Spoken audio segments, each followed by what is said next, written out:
Hello बच्चों, कैसे हो आप सभी। स्वागत है आपके प्यारे चैनल द फिजिक्स क्लासेस में। और मैं कुलदीप। बेटा आज हम करंट इलेक्ट्रिसिटी का लेक्चर नंबर 5 पढ़ेंगे, जिसके अंदर आज हम सीखेंगे कि रेजिस्टेंस और रेसिस्टिविटी किसी भी कंडक्टर का जो जिसको हमने कांस्टेंट माना था वो भी चेंज हो सकता है विद चेंज इन टेम्परेचर। ठीक है, हमने कहा था कि रेजिस्टेंस और रेसिस्टिविटी दोनों के दोनों क्या है, वेरिएबल है। क्या है, वेरिएबल है, चेंज हो सकते हैं। हालांकि अगर इसको मैथमेटिकली अगर हम देख के चलते हैं तो हमें लगता है कि दोनों कांस्टेंट है, फिर भी हम इन दोनों को क्या बोलते हैं कि दोनों वेरिएबल है, ये चेंज हो सकते हैं विद चेंज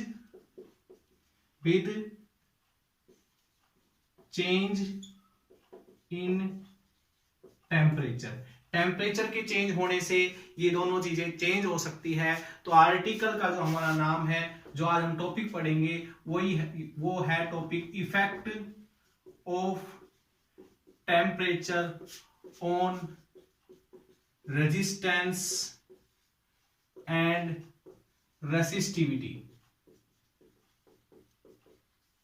रेसिस्टिविटी और रेजिस्टेंस के ऊपर क्या फर्क पड़ता है टेम्परेचर का। टेम्परेचर के चेंज होने से रेसिस्टिविटी कैसे चेंज होती है वो आज हमने स्टडी करना है। सबसे पहली बात करते हैं हम कंडक्टर की। फॉर कंडक्टर या फिर कंडक्टर के ऊपर क्या फर्क पड़ता है, कंडक्टर के रेजिस्टेंस के ऊपर क्या फर्क पड़ता है टेम्परेचर का।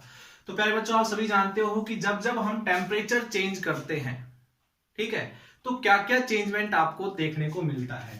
व्हेन, लिख लेता हूं मैं, when increase in temperature, conductor का टेम्परेचर इंक्रीज कर दिया जाए। फॉर एग्जांपल, जैसे कि मान लेते हैं बेटा, हमने एक डिवाइस ली, एक वायर लिया है हमारे किसी भी चीज का, इस वायर में से करंट फ्लो होता रहता है, काफी देर हो गई करंट फ्लो हो रहा है, तो ये वायर गर्म हो जाएगा थोड़ी देर बाद, यानी कि इस वायर का टेम्परेचर चेंज हो जाएगा, इस वायर का टेम्परेचर इंक्रीज हो जाएगा।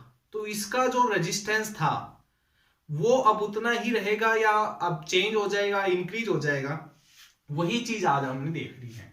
तो वह इंक्रीज इन टेम्परेचर, यानी कंडक्टर का टेम्परेचर इंक्रीज कर दिया जाए तो क्या क्या चीज इंक्रीज होगी, देखिएगा। देखिए, इलेक्ट्रॉन थर्मल एनर्जी लेके, जब टेम्परेचर इंक्रीज होगा तो बाहर से थर्मल एनर्जी लेके उनकी थर्मल वेलोसिटी बढ़ जाएगी, इलेक्ट्रॉन की थर्मल वेलोसिटी बढ़ जाएगी। इलेक्ट्रॉन की थर्मल वेलोसिटी बढ़ने से क्या होगा, उनके बीच का जो रिलैक्सेशन टाइम है टाउ, वो डिक्रीज हो जाएगा। क्या हो जाएगा, रिलैक्सेशन टाइम जो है वो डिक्रीज हो जाएगा। बच्चों पहले मैं रेजिस्टेंस का फॉर्मूला लिख देता हूं, ml ne² a tau, ml ne² a tau. Tau क्या था, रिलैक्सेशन टाइम, m क्या था, इलेक्ट्रॉन का मास, l क्या था, लेंथ ऑफ कंडक्टर, n क्या था, नंबर ऑफ फ्री इलेक्ट्रॉन पर यूनिट वॉल्यूम। ठीक है, ये था। अच्छा, E क्या है, चार्ज ऑन इलेक्ट्रॉन, A क्या है, area of the cross section of the conductor, T क्या है, relaxation time between two successive collision. जब एक इलेक्ट्रॉन एक पॉजिटिव एटम से टकराने के बाद जब चलता है किसी भी कंडक्टर के अंदर, इलेक्ट्रॉन तो वो बहुत सारे एटम से टकराते हुए चलता है, पॉजिटिव चार्ज से कोलिजन होते हुए चलता है, तो उनके बीच का, दो कोलिजन के बीच का जो टाइम था वो था हमारा रिलैक्सेशन टाइम। ये हम कई बार बता चुके हैं आपको। और अगर मैं रेसिस्टिविटी की बात करूं तो रेसिस्टिविटी का फॉर्मूला क्या है, m ne² टाउ। तो ये रेजिस्टेंस और रेसिस्टिविटी का फॉर्मूला था। तो प्यारे बच्चों देखिएगा ध्यान से, यहां से देखिए, मैंने कहा कि टेम्परेचर इंक्रीज करते हैं तो थर्मल वेलोसिटी बढ़ जाती है। एक इलेक्ट्रॉन यहां एक एटम से टकराने के बाद जब दूसरे एटम से टकराता है यहां पर जाके, तो उसको मान लीजिए 2 सेकंड लग रही है, लेकिन इसके पास अगर थर्मल वेलोसिटी ज्यादा होती तो ये 1 सेकंड में इससे टकरा जाता, बहुत तेज स्पीड से इसके पास जाता, यानी कि रिलैक्सेशन टाइम घट जाता है। ठीक है, अगर रिलैक्सेशन टाइम घटता है तो रेजिस्टेंस इनवर्सली प्रोपोर्शनल है रिलैक्सेशन टाइम के, तो रेजिस्टेंस भी बढ़ेगा और रेसिस्टिविटी भी इनवर्सली प्रोपोर्शनल, तो रेसिस्टिविटी भी बढ़ेगी, यानी कि रेसिस्टिविटी भी इंक्रीज होगी एंड रेसिस्टेंस भी इंक्रीज होगा बेटा। क्लियर। दूसरी चीज, एक और चीज हम डिफाइन करेंगे, टेम्परेचर के इंक्रीज होने से क्या होता है, कंडक्टर के अंदर क्या क्या चेंजमेंट देखने को मिलते हैं।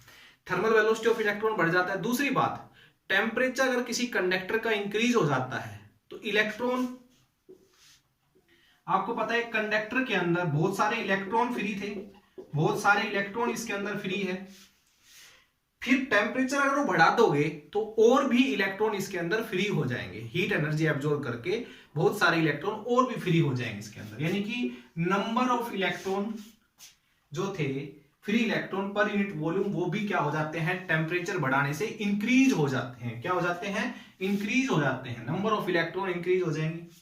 नंबर ऑफ इलेक्ट्रॉन अगर इंक्रीज होंगे, एन की वैल्यू देखो, R is inversely proportional to N और rho is inversely proportional to N, तो आर की वैल्यू भी डिक्रीज हो जाएगी और रेसिस्टिविटी भी डिक्रीज हो जाएगी।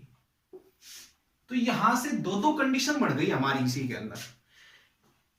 एक केस में तो कह रहे हैं कि रेसिस्टिविटी और रेजिस्टेंस डिक्रीज होगा, और एक केस में कह रहे हैं कि रेजिस्टेंस और रेसिस्टिविटी इंक्रीज होगी।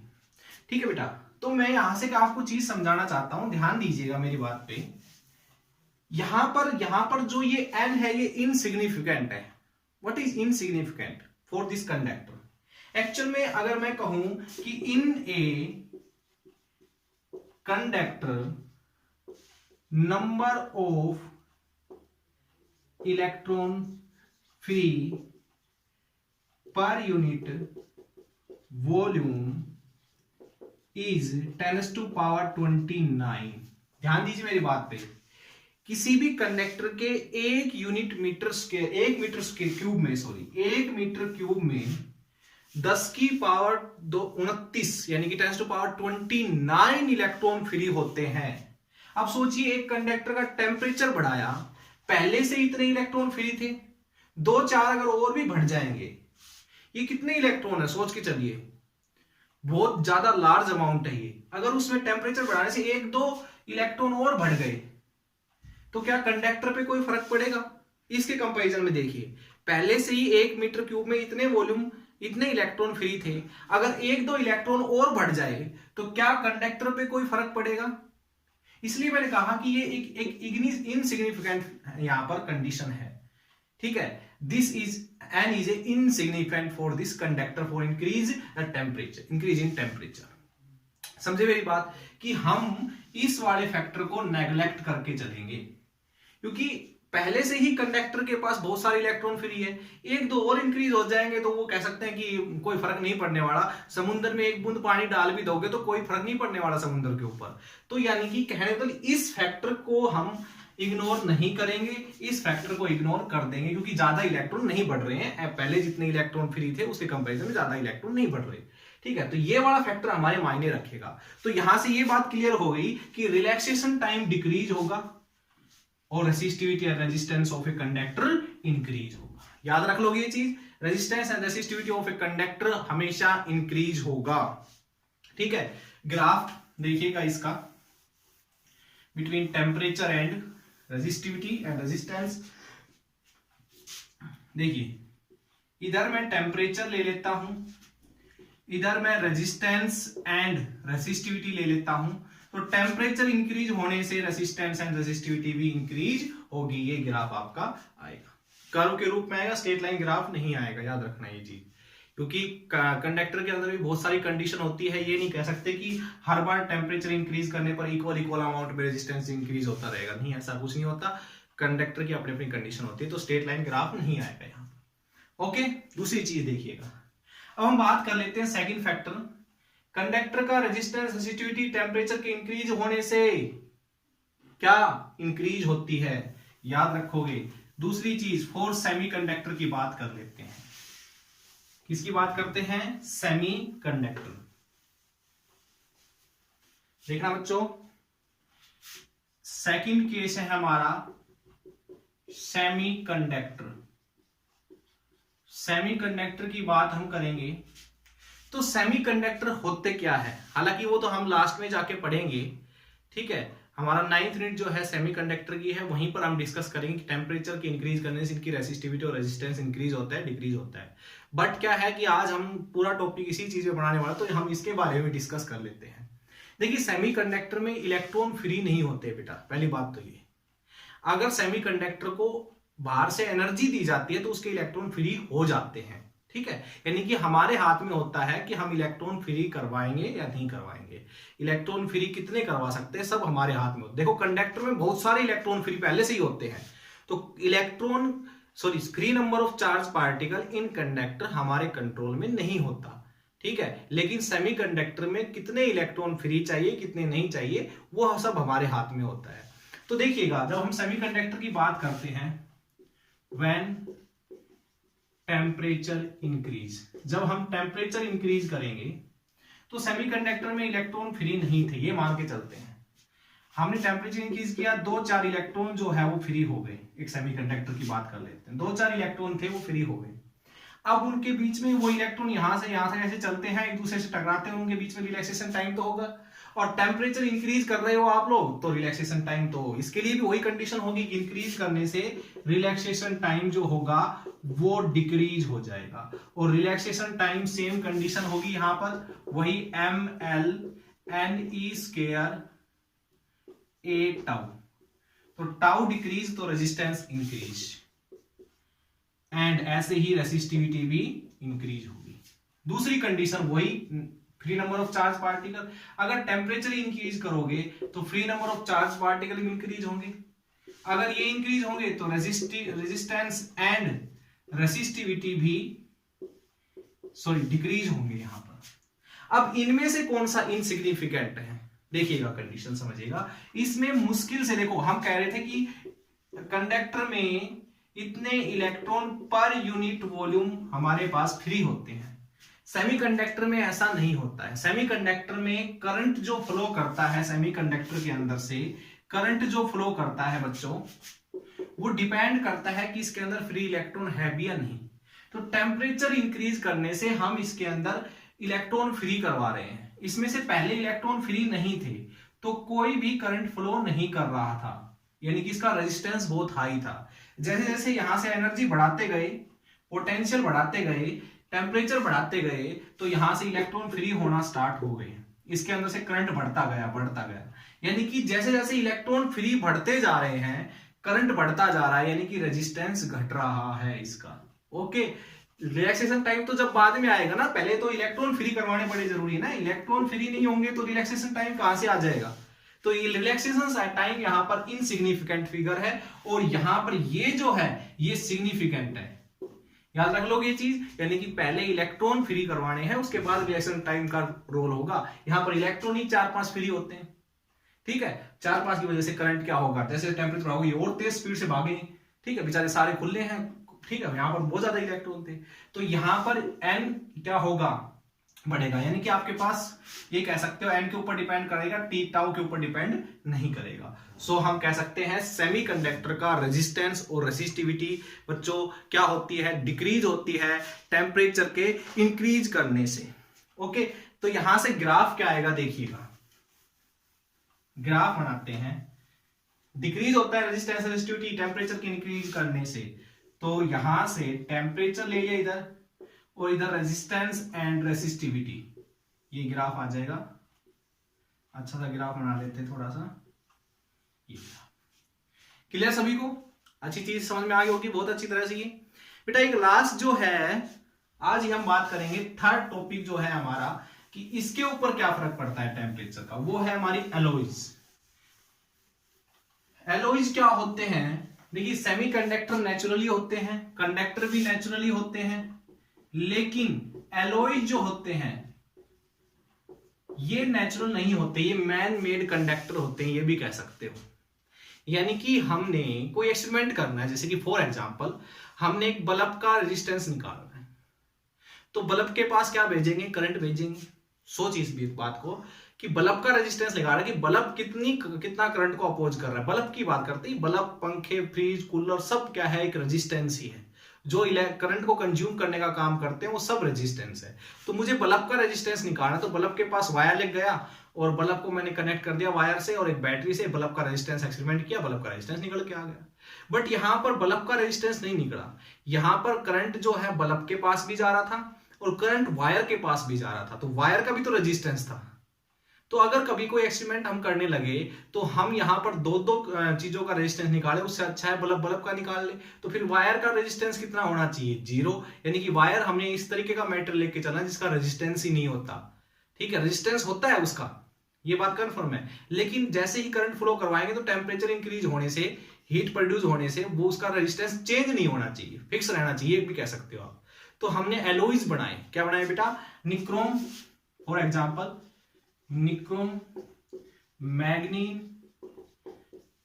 Constantine, etcetera. ये कुछ ऐसे मटेरियल थे जिनका यूज हम एज लाइक एलॉयज कर सकते हैं। इनका रेजिस्टेंस चेंज नहीं होता, अनअफेक्टेड रहता है,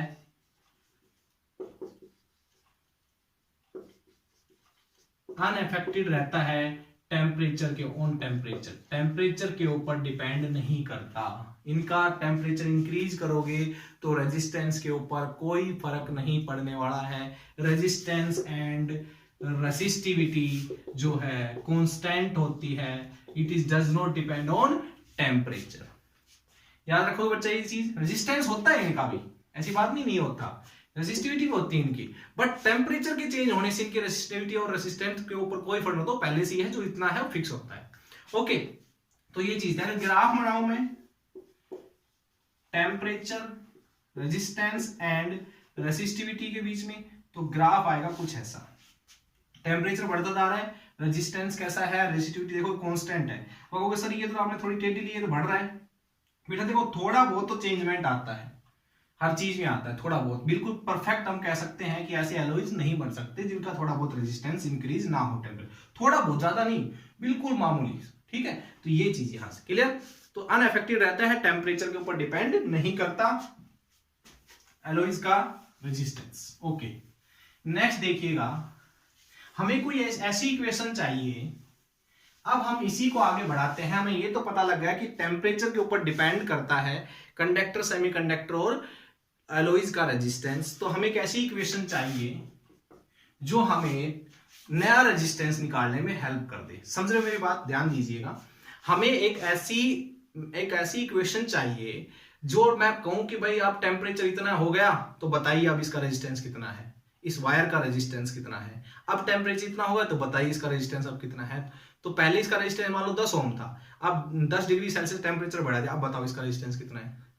पहले 10 ओम रेजिस्टेंस था, अब 20 डिग्री सेल्सियस टेम्परेचर इसका कर दिया, अब बताओ इसका रेजिस्टेंस कितना है। तो ऐसी इक्वेशन चाहिए। तो बेटा एक बात हम यहां से निकालते हैं, जिस आर्टिकल को आप नाम भी दे सकते हो, यहां से कह सकते हो टेम्परेचर कोफिशिएंट या टेम्परेचर कांस्टेंट अल्फा। ये आर्टिकल को भी नाम दे सकते हो, और मैं बता देता हूं आपको टेम्परेचर कोफिशिएंट ऑफ रेजिस्टेंस भी आप इसको नाम दे सकते हो, temperature coefficient of resistance alpha. Alpha के बारे में ड्राइव करेंगे हम इक्वेशन यहां से। अल्फा क्या है, क्या कुछ नहीं है, अल्फा एक कांस्टेंट क्वांटिटी है, बट एक्चुअल में ये भी कांस्टेंट नहीं है। आएगा, देखिए ध्यान दीजिए। मान लो पहले टेम्परेचर T था, T से अब टेम्परेचर T प्लस dt हो गया, यानी चेंज हो गया। पहले रेजिस्टेंस R0 था, अब रेजिस्टेंस R0 से R0 प्लस dr हो गया, यानी कि चेंज हो गया, टेम्परेचर इतना इंक्रीज होगा, dr इंक्रीज हो गया। तो ये कंडीशन है। हमने कहा कि टेम्परेचर चेंज होने से, चाहे वो कंडक्टर हो चाहे सेमीकंडक्टर हो, उनका रेजिस्टेंस इंक्रीज या डिक्रीज होता है। अब ये इंक्रीज हुआ इतना, डिक्रीज हुआ वो तो प्लस माइनस लगा के हम पता कर सकते हैं। तो ये मान लीजिए प्लस माइनस, कंडक्टर और सेमीकंडक्टर दोनों के लिए ले लिया मैंने। एलॉयज के लिए तो आपको पता है अफेक्टेड रहेगा, R0 का R0 रहेगा, जैसे टेम्परेचर कितना भी इंक्रीज करो। तो यहां से प्लस माइनस लेता हूं, प्लस का मीनिंग कंडक्टर के लिए, माइनस का मीनिंग सेमीकंडक्टर के लिए। तो देखिए बेटा, तो ये जो टेम्परेचर में चेंज आया है ये किन किन बातों पे डिपेंड करता है, ध्यान दीजिएगा। Change in the resistance, sorry temperature नहीं, रेजिस्टेंस में जो चेंज आया है बेटा, change in resistance is directly proportional to change in temperature. मानते हो कि नहीं मानते हो? ठीक है। और change in resistance is directly proportional to initial resistance. पहले जो रेजिस्टेंस था उसके ऊपर भी डिपेंड करता है कि कितना चेंज होगा। ज्यादा रेजिस्टेंस वाली डिवाइस हुई तो वो ज्यादा करंट को रोकेगी।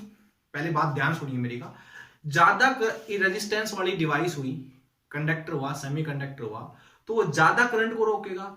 ज्यादा करंट को रोकेगा तो ज्यादा गर्म होगा वो। मानते हो जैसे रोड होती है पानी गर्म करने की, उसका रेजिस्टेंस हाई होता है, इसलिए वो क्या करती है, करंट को रोकती है और गर्म हो जाती है।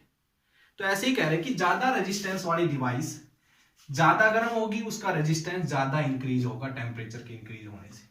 ठीक है, तो ये कह सकते हो कि change in temperature so resistance is depend on initial resistance. Okay, अब इन दोनों को कंबाइंड कर लेते हैं। मैथमेटिकली रूल बता रहा हूं इसका, ठीक है, रेजिस्टेंस निकालने का। ओके, ध्यान दीजिए, यहां से मैं कोई कांस्टेंट वैल्यू पुट करूंगा, sorry, alpha R naught d T.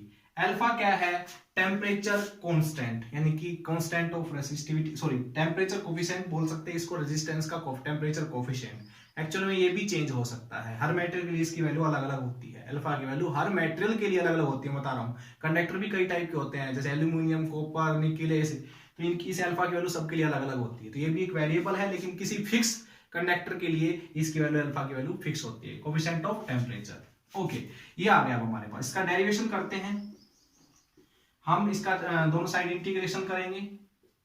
ये दोनों चीजें कांस्टेंट है, ठीक है। कितना चेंज हुआ ओवरऑल वो निकालना है। तो पहले इसका रेजिस्टेंस आर नोट था, अब इसका रेजिस्टेंस आर एफ, यानी कि पहले आर नोट था, अब आर फाइनल, इतना रेजिस्टेंस हो गया।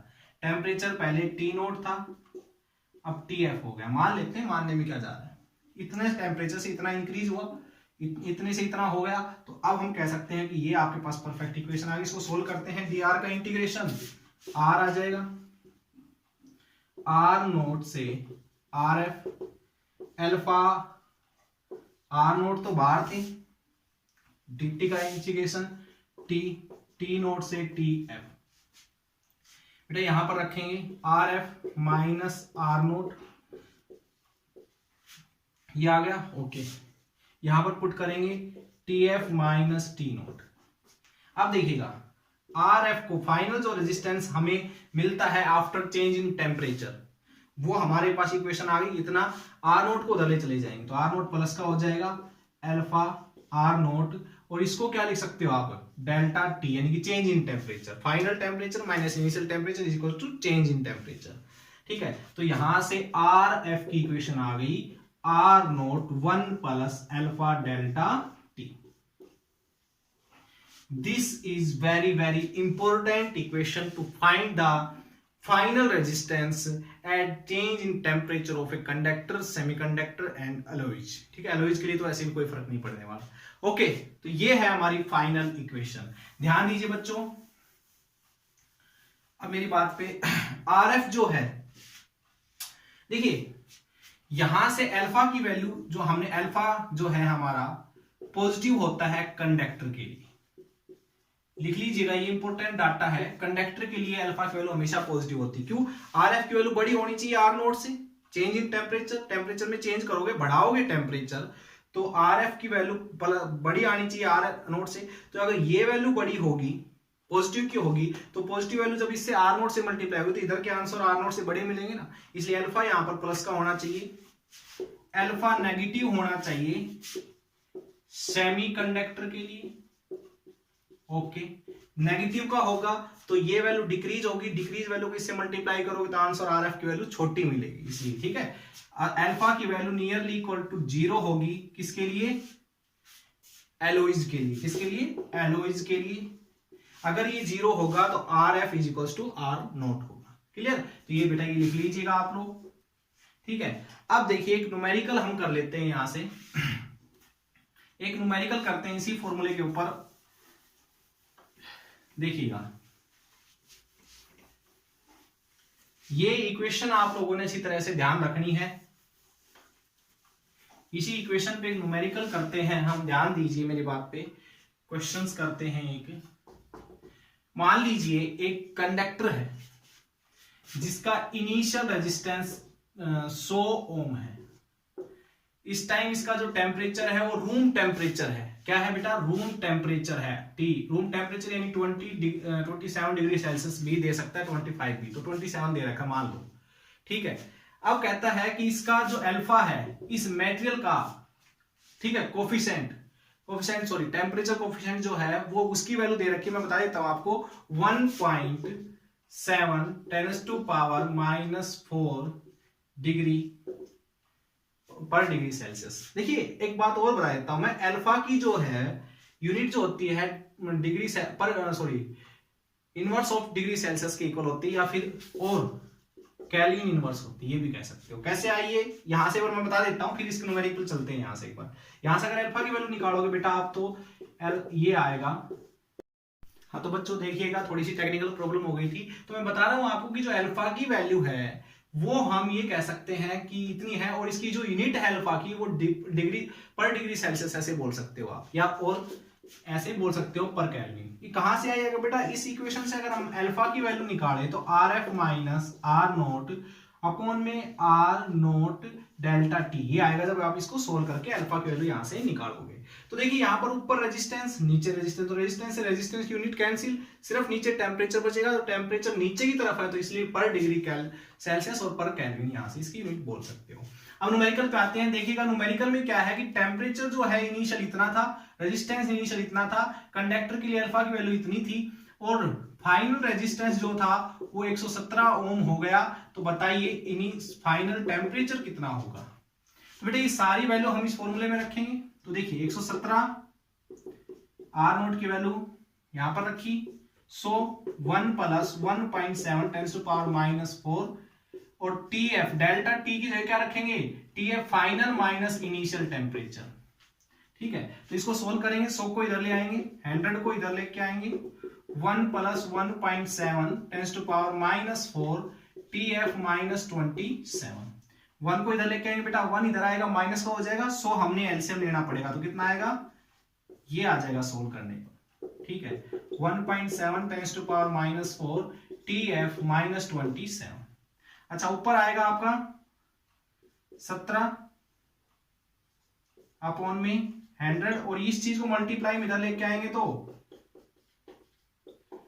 TF minus 27। इसको सोल्व करेंगे बेटा तो हमारे पास आंसर आएगा इसका, ये 17 है बेटा यहां पर, जब इसको सोल्व करेंगे तो TF माइनस 27 आ जाएगा 1000, यानी कि 1000 इक्वल आएगा। जब इसको सोल्व करोगे आप पूरे को, तो TF की वैल्यू आ जाएगी 1027 डिग्री सेल्सियस। क्या आएगा, 1027 डिग्री सेल्सियस आएगा फाइनल टेम्परेचर। जब इतना हो गया था तो रेजिस्टेंस इसका 117 ओम हो गया। तो ये था आपके पास बेटा formula, it is depend on this formula.